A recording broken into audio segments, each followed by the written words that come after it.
मला काही अंधभक्त हे पाठवायला लागलेत की जंतर मंतरला लय उड्या मारणारे झारखंडच्या प्रोटेस्टमध्ये लाठीचार्ज झाला, आता कुठं गेले.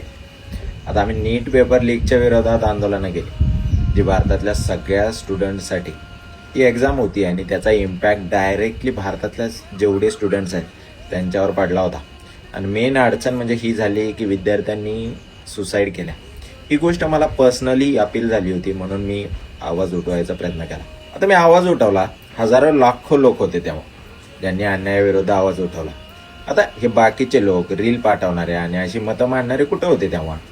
मी सांगतो ना कुठं होते.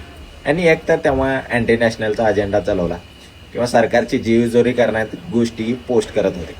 उरली कासवासारखी मान मध्ये घालून बसले होते की आपल्याला काहीच दिसत नाही, काहीच बघायचं नाही, जे चाललंय ते चालू द्या.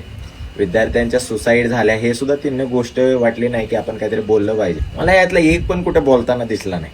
आज यांनी मान वर काढली आणि लोक शोधायला लागले की ती लोक कुठे गेली म्हणे. मला यांची नियत आणि कर्तृत्वावर थोडा सुद्धा डाऊट नाही आहे. यांच्यावर बोलून पण फायदा नाही. सरकार काँग्रेसचा असो की भाजप असो, अन्यायाविरुद्ध आवाज उठवला पाहिजे.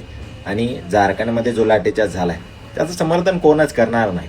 पण ह्याच अंधभक्तांनी दिल्लीमधल्या लाठीचार्जचं समर्थन करताना मी पाहिले. विषय राहिला पर्टिक्युलर स्टेटमध्ये जो प्रोटेस्ट चालू आहे, समर्थन करण्याचा विषयच येत नाही. कायम समर्थन आहे अन्यायाविरुद्ध लढण्यासाठी आणि विद्यार्थ्यांच्या प्रश्नांसाठी.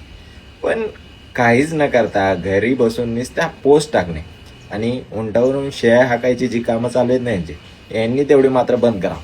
एक अंधभक्तांना सांगायचं राहिलं, महाराष्ट्रात सुद्धा भरपूर एक्झाममध्ये घोटाळे झालेत. लाईक TET आरोग्य खात्यातले किंवा MST CIT मध्ये मार्कशीटचे घोटाळे झाले. याच्या सुद्धा आपल्याला काही राजीनामा किंवा काय भेटतंय का बघावं लागेल.